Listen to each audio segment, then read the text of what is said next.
Welcome to Total Picture Radio. We produce cutting-edge videos, webinars, and podcast interviews with a focus on talent acquisition, HR technology, recruiting, leadership, and innovation.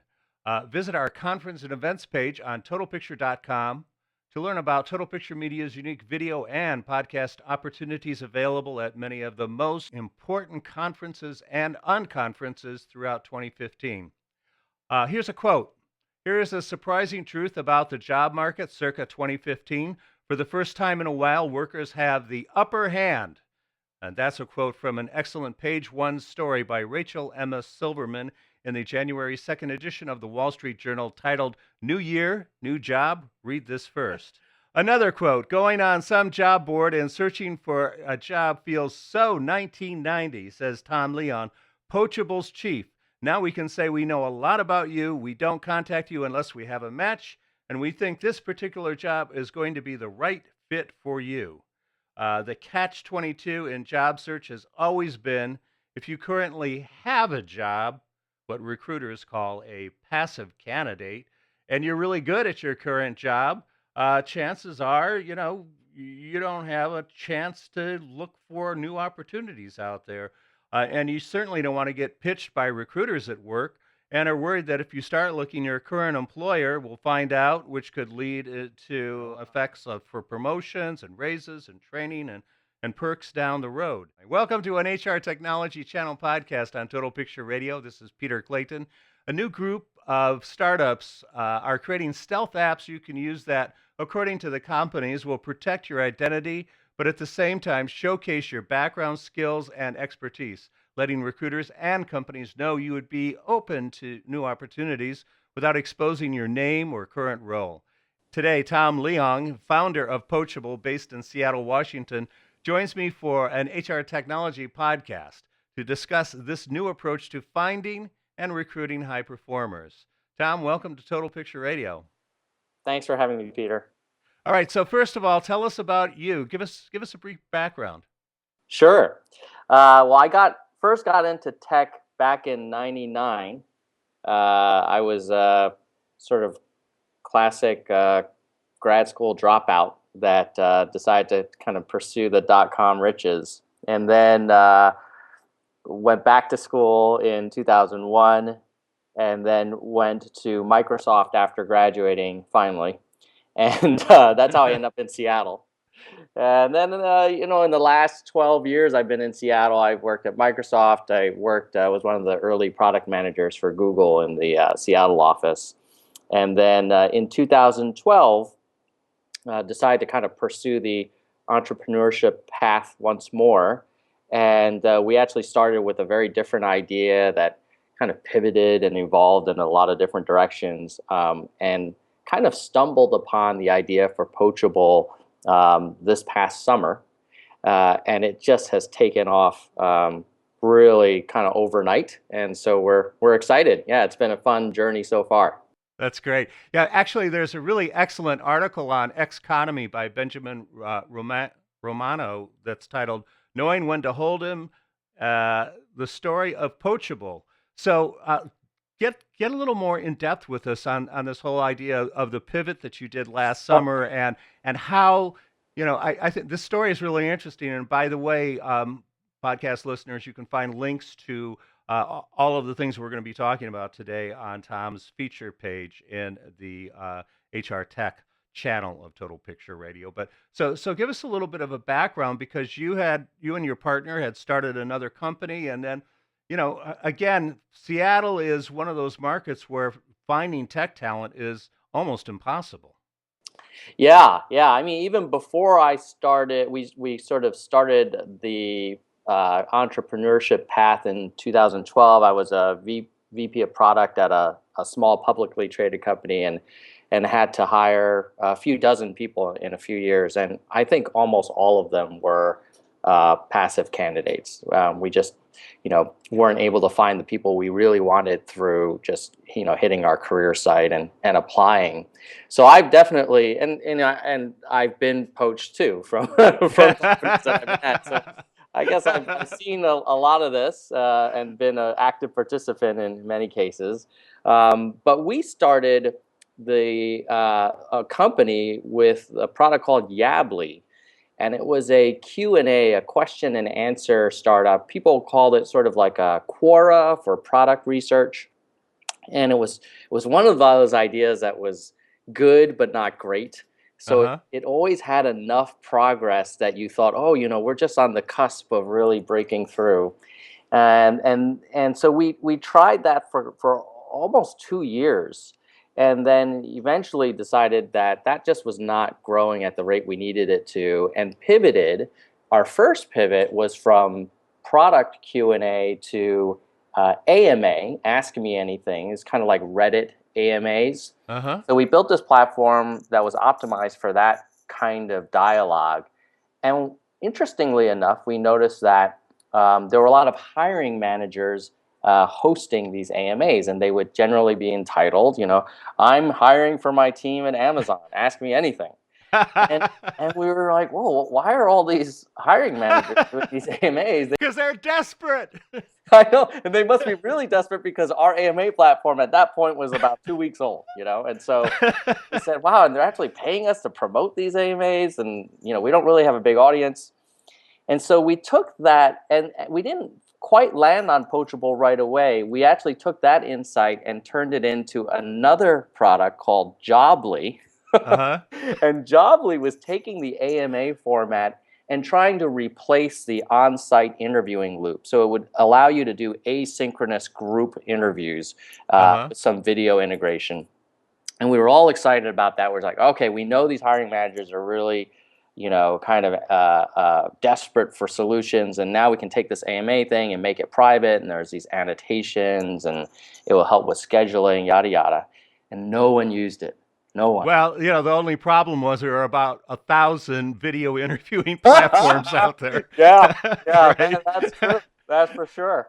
And we had some bells and whistles that we thought were really different, but ultimately, after about a month trying to give away Jobly, we finally asked some recruiters, like, "Hey, how come you're not using it?" And they said, "Well, interviewing people isn't a problem for us." And shame on me as an entrepreneur, but it was only until this point that I finally had the humility to say, well, what is a problem? And they all said, finding great candidates, especially passive ones, is incredibly hard. And so we dug a little deeper there, and we found that these recruiters are spending all day long composing emails on LinkedIn, and they had to be really customized emails. So they have to take time to research. Oh yeah, you went to this school and you used to live here, and they would try and kind of come up with some connection. And then they would realize that the vast majority, maybe 90% of those emails would never be responded to, and so they were spending all their time basically canvassing the entire addressable market, and they didn't know who was open to even making a change, and if they were open, who might even be open to a company like theirs. And then on the other hand, we talked to some people who had recently changed jobs. Actually talked to a few software developers who had changed jobs, and I interviewed one guy, and I said, oh, you're now at, I think he went to Hulu from Amazon. And I said, oh, you're a senior back-end developer, experienced Java guy, and now you're at Hulu, and you were at Amazon working on some pretty big stuff. You must have just considered dozens of opportunities, since you can have the pick of the litter. And the guy said to me, no, actually, I only looked at two. And I said, well, why is that? And he said, well, when I was working, I didn't have a lot of time, and I didn't want to apply formally to all these companies and then risk having the recruiter's former roommate know my current manager and say, hey, did you know that Bob's looking around? Yeah, And exactly. I also didn't want to take that risk and not even know if anybody would even respond. And frankly, I hadn't updated my resume in a few years, and I ended up at Hulu because my friend worked there, and I got an email from the recruiter, and he made the introduction, and now I'm here. And so, Yeah, well, there you go, man. It's like 33% of new hires are referrals, from people working within the company saying, hey, got a great friend over here who's working at Amazon who's got the skills we're looking for. Let's bring him in. You Yeah, know? yeah, and that's the path of least resistance oftentimes for these passive candidates. The sad part is it's not clear that uh, these candidates end up in the best job and best company for them because they're not considering all of the options available. They're kind of artificially constraining their choices, and so we kind of put those two insights together and said, oh, what if there was a trusted, safe third party where we could facilitate very discrete exploration that was also very intelligent and filtered and targeted. And of course, at this time, Tinder was kind of getting a lot of action, and there's all these interesting anonymous apps for consumers, but there wasn't Hmm. anything really going on in the employment space. So, our team said, let's give it a try. And it was, I think we had maybe 6 weeks of money left in the bank. And so it was a Hail Mary for sure. And we were actually about to sell the company to another startup. And we ended up getting traction almost right away. People started signing up within days, and companies started contacting us within days. And so then we went back to the investors and we said, hey, look, I know we're supposed to sell the company and it would be an okay outcome for everybody, but we really think we're onto something with Poachable, and we'd like you to uh, give us more money. I don't think I used those words, but that basically was the ask. And they did. They did. Within a few days, they said, "We really like this idea. We like that. We know that this team is capable of building great products. We've had a horrible track record of finding product market fit, but this time we found some potential product market fit, and so combined with the team's execution capabilities, everybody's really excited. And that was so they put some more money in the summer, and then we brought on a new investor, Vulcan Ventures, in December, and now we're off to the races and having a lot of fun. Great. Well, let's get in some of the nitty gritty here. How does Poachable work? Kind of give us a step by step of from a job candidate's, passive candidate's position. What do you need to do to get on Poachable? Yeah. So if you're a member, you basically create a private profile with us. It's free for members, Hmm. and Now, the is this an app? Is this a website? How does? it's a web app. So Okay. it will work from your laptop. It'll work from your mobile phone's mobile browser. Most of the notifications come through email. Hmm. So it's designed to be really easy to use, not a lot of work, but also involved enough that we get the data we need to make good matches. And so the key thing about what we do is that the information you give us is not searchable or browsable by employers. It's only viewable by Poachable. And that's crucial because what we find is that our members are willing to share things with us like salary history, salary expectations, companies they would never work at, companies they would be interested Hmm. in working at, and they're not comfortable putting that on a traditional sort of professional networking platform. Right. You don't want to put that up on LinkedIn, No, right? because you're like, oh man, what if all of a sudden my colleagues start getting these alerts saying, Peter just added, 10 skills and his job expectations to LinkedIn. So for Poachable, it's very, very discreet. That's like kind of the key thing about us. But because they give us all of this information, we can then really intelligently find jobs and companies that are aligned with what they tell us is important to them. And similarly, we can then filter further by saying, okay, of that group, how many of those people have backgrounds that match what the companies want? And when we have that kind of combined match, then we notify the member and we say, hey, we think we may have something here. can you rate it? Kind of like in the old days when you would rate your Netflix movies. And if you find one particularly intriguing, you could say, actually, I'd like to learn more about this one, but I would prefer not to reveal myself at this stage. And then we would notify the employer. The employer, we say, hey, this role that you told us you wanted to promote, we found a bunch of people who we thought would be good fits. One of them just reviewed your description and confirmed interest in learning more. Here is their anonymous bio. Are you still interested in learning about him? And then the employer can say, yes, I am. And generally, there's some yes/no screener questions. So they know that the person's a viable candidate. And if the employer says, yes, I'd like to request a reveal, then we go back to the member and we say, hey, that opportunity that you said maybe to, the employer and the recruiter for that would like to learn more about you. Now's your big decision. Are you ready to reveal and open the kimono, as it were? Right. And if you say yes, then we notify the employer. They can see the full profile, and then we can facilitate an introduction. And thereafter, the recruiter kind of takes it and runs with it through their normal process, generally a phone screen. Right, right. Well, you have a really impressive client list, including several of your former employers, such as Google and Microsoft. So, tell us how this works, Tom, from the employer standpoint. And I'm assuming the employers are the ones who put the money up to put their jobs up on your network. Yeah, so all the revenue comes from the employers.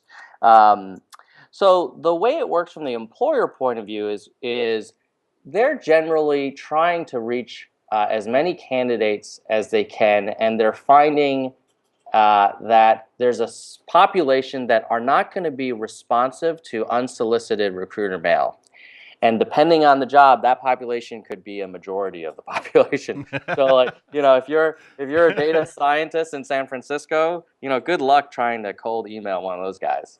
Right, right. They just have filters on their Gmail. They'll just auto archive most of that. Well, to your point also about in-mails is that, it's the same kind of thing, Yeah, right? yeah, Yeah. yeah. And so the recruiters that we work with, I think they appreciate Poachable because we basically skip that part for them and take them right to the point where in today's world someone replied to that email. Because when we notify the employer, they only hear from us when we have someone who we believe is a viable candidate, and then where the candidate reviewed their job and showed interest and is sort of warm and ready to learn more.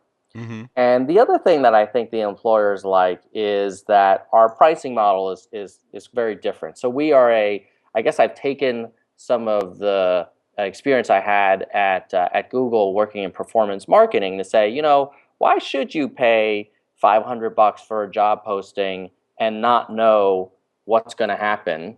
You might get some applicants, many of whom are not qualified. Maybe we should just charge you when we can deliver results. And so for us, we only charge you per reveal. And so since that is fairly further down in the funnel, that you're only going to pay when there's real value being delivered. So I think they like that. And I think the last piece they like is that we do a lot of the screening for them so that the signal to noise ratio is much higher. Meaning, if you give us a job, we're not going to show that job to 99% of our members because maybe they're not qualified, maybe they're overqualified, maybe they're not open to your company, maybe whatever. And so you don't have to worry about reviewing applications from people who kind of have no business applying. So I think from the employer point of view, they appreciate those elements. So from what I understand, Tom, the current focus of Poachable is on software product development teams and developers and designers and product managers, specifically in like New York, Seattle, and San Francisco. Do you have plans this year to expand your geography and perhaps the job categories that you're uh, targeting? Yes. So we started out, you know, in the summer of 2014, and now, our beachhead has been, from a geography point of view, New York, San Francisco, Seattle, and from a vertical and industry point of view, technology professionals, like you mentioned, developers, designers, product managers, and marketers. Um, the good news is that the product is really getting more and more mature and more scalable every week. And so we anticipate adding new verticals and new geographies this year, in 2015. And we're already starting to get traction in secondary geography markets, still for tech jobs, but like Chicago, Boston, Austin, Texas, Los Angeles, and we'll be expanding further. And that's part of the reason why we've raised a little bit more capital to kind of grow a little faster this year than we have in the last 6 months. Is there an opportunity for currently unemployed job candidates to benefit from using Poachable? Oh, that's a tough one. I mean, we do get people signing up who are not employed, and we try our best to do matches whenever it makes sense. I guess the way to think about it is, one of the key things that we try to do is make viable introductions. And so if Mm-hmm. someone who applies, whether they're employed or unemployed, if they're just not going to get consideration from a recruiter, we actually don't even want to make that match, because we're starting to develop data where we can pretty much predict for a particular job and company whether this member is going to be interesting to that company.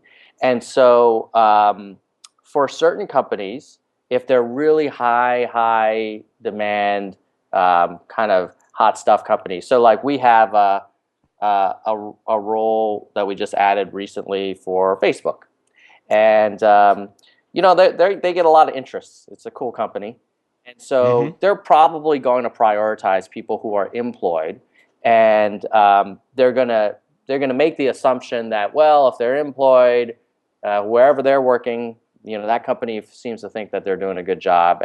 And it's not fair to the unemployed people to assume that there are issues, but it's just when you have that, 1,000 applicants for a job, you have that luxury, right? I think in the long term, our company vision is really to help everyone be in the right job and right company for their needs and interests that is a good match. And that will include people who currently aren't working. But to be fair, that's not our focus right now. I think that's Mm-hmm. more of a long-term thing for us, and it may not even be, part of the poachable passive job searching kind of solution. There might be other things that we offer in the job matching space.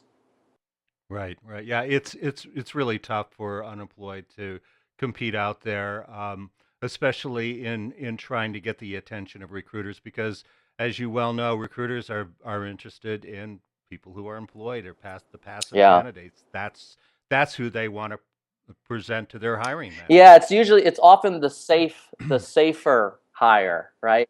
Absolutely, yeah. Nobody gets fired for recruiting a Google engineer.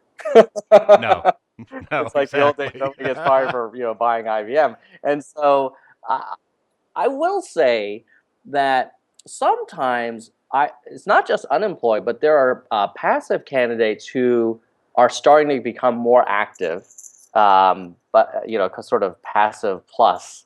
And one of the things I've noticed is that for folks who are genuinely interested in making a change, and who, even if they're currently employed, oftentimes their expectations for what they would move for are not quite aligned with what the market is willing to offer. So I'll give you an example. There are some members who work at companies and they've done really well there, but they want to make a change, and they say, well, hey, I've been at such and such company for 12 years. I'm now, a director of whatever, and I'm making this very large salary. But I really want to have a new company. But I will only make a change if I'm running the whole group and da da da. Da. Right.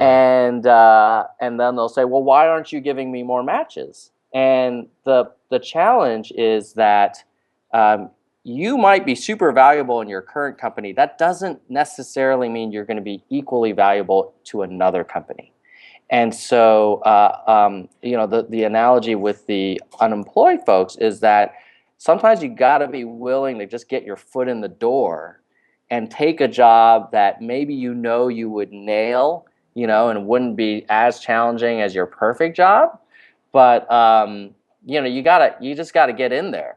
And so Hmm. sometimes I guess sometimes people don't help themselves when they say, well, it has to be a VP job or better, or I need to be making this much because that's how much I was making before.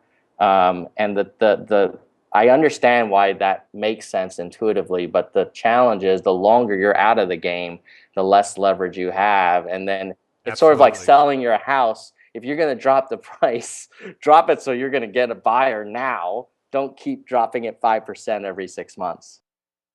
Exactly, and that is so true. And I've seen that over and over again through this recession, which fortunately we seem to be pretty much out of now. But especially, outside of the standard, tech jobs and medical jobs and those types of things that have always been in high demand. People who were VP of whatever just refused to take anything less. And a year later, they're still looking, and that's not doing anybody any Yeah, favors. yeah, yeah. And you know what? If you're as good as you think you are, if you're a VP now and you quote unquote have to take a director role or a senior manager role, you'll get promoted if you're that good. You know? Right? Yeah. Exactly. Yeah. What I particularly love about Poachable is this is really finally, something that job seekers now have a tool that really, for the first time, gives them the upper hand and some leverage and puts them in the driver's seat instead of the company and the recruiter being in the driver's seat. Yeah, no, that's totally true. I think in the old days, um, you either were quote unquote loyal to your company and never, not even taking the call, hanging up right away when the recruiter called, or you were 1 foot out the door. And the reality is, most of us are in the middle. We're not married to our current employer, but we're Hmm. not desperate to make a change.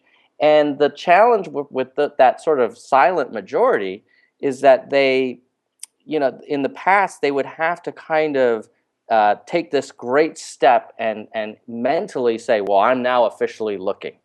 And what we've tried to do is say, you know what, you don't have to be looking to be informed and to be Hmm. aware of what's going on out there and to explore opportunities beyond just kind of, searching on the job search site. And so, what we've Right. tried to do is say, like, hey, why don't we protect your identity and let you take maybe one or two steps with a company, and if there's interest on both sides and you want to keep going, that's great. But if not, then you haven't lost anything, because part of the problem that I think a lot of passive candidates had in the past was they would feel like, oh, well, A, if I apply for a job, I'm going to get exposed by my current employer. But B, if I apply for this job and then I'm turned down, now somehow I feel like I'm damaged goods to that employer who I might have had an opportunity with a few years from now. And so what we've tried to do is say, why don't we make it easier for you to kind of dip your toe in the water and probe while still under the veil of anonymity, and then only reveal yourself when the recruiter is at least open to talking to you again. Because if you send your mail, if you go to some, acme.com's career site and submit your resume and cover letter, you got a lot of risks right now, right? At that moment, you're like, oh man, my current boss is going to find out potentially. And Hmm. then now I might get not even hear back, and now I'm in someone's ATS as a declined candidate. So I got a lot to lose here. And so in the Right. poachable world, what you do is you just say maybe to Acme, and no one knows that you did it, and you only take further action if Acme reciprocates after looking at your anonymous profile. So now okay, if I'm going to reveal, at least they want to learn more about me. I'm willing to take that risk now. And so, yeah, I agree with you that the power is shifting from, the big company to the talent. And another way to look at it is that I think that the market will be more efficient that way. And in the long run, a lot of employers that we've talked to, when we initially started Poachable, we were worried, like, oh, are they going to be worried that we're a company that facilitates them losing people? But I think a lot of companies are taking a long view on this and saying, you know what? People are going to leave if they're not happy sooner or later. Hmm. We'd rather have people stay because it's the right thing versus stay because they don't know about other opportunities. And then on the other hand, we can fill our roles with people who might be a perfect fit, who may not be actively on job sites every day, but now because of Poachable, we can access that population in a much more efficient way. And let's face it, the whole executive search business has been built on, these recruiters going into companies and selling, the top performers on making a change, right? Yeah, yeah. My older brother actually owns an executive search firm, so we have some fun Thanksgiving Sure, conversations. yeah. One last question. I really enjoyed our conversation today. Have you gotten some pushback from employers, though, from the standpoint of, well, you're really like a Trojan horse coming into our company here? You know what? We haven't gotten that, and I think the closest we've got is some recruiters say, "Hey, I don't want to see any of my own employees," and it's sort of this, like, they don't want this awkward conversation, and not necessarily because they're worried about sort of losing people. And we explain to them, look, that's impossible because we would never match someone with their current employer. And secondly, the member would have to agree to reveal to their own employer. So there's multiple kind of safeguards. I think the approach that employers have taken is to say, this is a tool that my competitors are starting to use. If I don't use this and I just use one source for passive candidates, I'm going to be missing out. And secondly, if my current employees are not happy, they're probably not performing well either. It's the manager's job to keep them kind of satisfied and challenged. And if they're not doing that, then they're going to end up leaving regardless. And so we haven't had that issue where a company says, hey, we don't want. We only want to use you. We don't want our employers to use you, our employees to use you. We haven't had that yet. I think people just understand it. And in some ways, maybe LinkedIn broke some ground here because everybody recruits using LinkedIn, and they know their employees are often, recruited or introduced to people through that platform. So we're not the first one to sort of take this agnostic kind of objective route. Right, right. How can people connect with you, Tom, and how can people learn more about Poachable? Oh, that's great. Yeah. So they can hit our website anytime, poachable.co. Which is CO, right? Yep, that's right. They can follow us on Twitter at Poachable. If they want to follow me, I'm at Tom L. And yeah, we're always open to feedback and love engaging with people and learning more. And for employers, there's a free trial. So your first 3 introductions are free. And then after that, you can decide if you want to continue or not. And if you didn't, there would be no further obligation. So we try to make it really easy for companies to start using us. Great. Well, it's really been fun to have this opportunity to speak with you today, and it looks like the Hail Mary really worked. You got a home run here, or a touchdown, or whatever you want to call it. We, well, yeah, we're hopeful. We're our office is not too far from the Seahawks, so maybe some of that rubbed off on us. Great. Well, I look forward to continuing the conversation and staying connected with you. Thanks, Peter. It was great talking. Thank you. Good talking to you.